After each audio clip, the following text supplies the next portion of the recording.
My name is Dr. Shada Melkonian, and I am a licensed clinical psychologist. I'm also the Learning Disability Specialist at Los Angeles Valley College, and I am an assistant professor in the area of learning skills at Los Angeles Valley College. Tutoring students with learning disabilities can be a challenging task, but it can also be really rewarding if it's done accurately. So we're going to go over some tips and techniques and ways to identify if a student might have a learning disability. The first thing we look for to diagnose a learning disability would be the student's level of intelligence. To qualify for a learning disability, a student has to demonstrate that they have at least an average level of intelligence, if not above average. Most people assume that a learning disability means that student has low intelligence, but that's not the case at all. If anything, it's the opposite. They have to demonstrate an average to above average level of intelligence. The second thing that we look at in diagnosing a learning disability is the element of a processing deficit. We all have different areas of intelligence. There's verbal intelligence, nonverbal intelligence, there's memory, and there's speed. Students with learning disabilities will show severe discrepancies between these domains.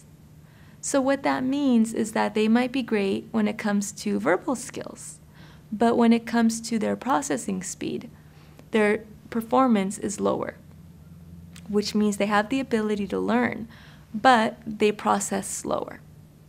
So that is the second component that we look at in diagnosing a learning disability.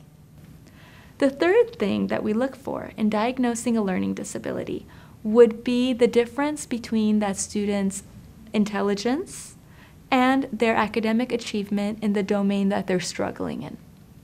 So if the student is demonstrating average or even above average intelligence in their verbal skills, but when it comes to their academic achievement in math, the tests are showing that it's below average, then we know that there's a severe discrepancy there. And that shows us that when it comes to math, this student is not able to meet their potential, their intellectual potential. So that's the third component that we look for. As a tutor, you might be wondering, how do I look for these things during a tutoring session? So let's talk a little bit about that. The first thing that you might notice if a student has difficulty with verbal skills is that when they're writing, they might reverse letters, or they might flip letters. So there's two ways that this might present during a tutoring session.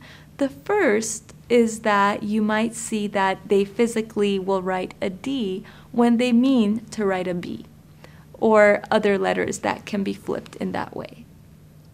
Another way that you might see that present is the sequence of the letters within the word.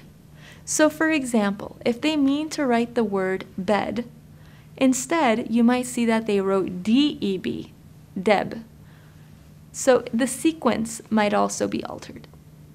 Another thing to look for is their pronunciation of words.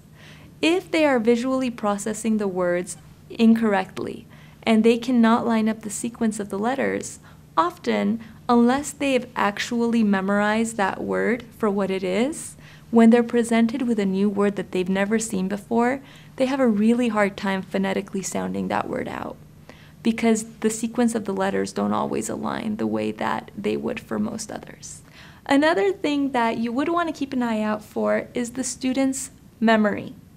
If you just went over a concept with them, and they appeared to demonstrate that they understood that concept, they were able to relay it to you in some way, and suddenly it's been 2 minutes, you moved on, and you're coming back to that concept, and they don't remember it. It seems to have just vanished from their memory completely. That is also a red flag that there might be something along the line of a learning disability going on for this student. So these are some triggers that you might look for during a tutoring session. What they really compound to is a sense of feeling not good enough. These students come in feeling defeated. You'll hear them often saying, I've tried everything.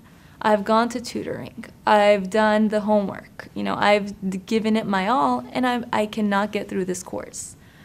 At that point, if you really see that the student is trying their best, but they're just not able to do it, that would be a major red flag to say, you know what, you might want to go get tested for a learning disability.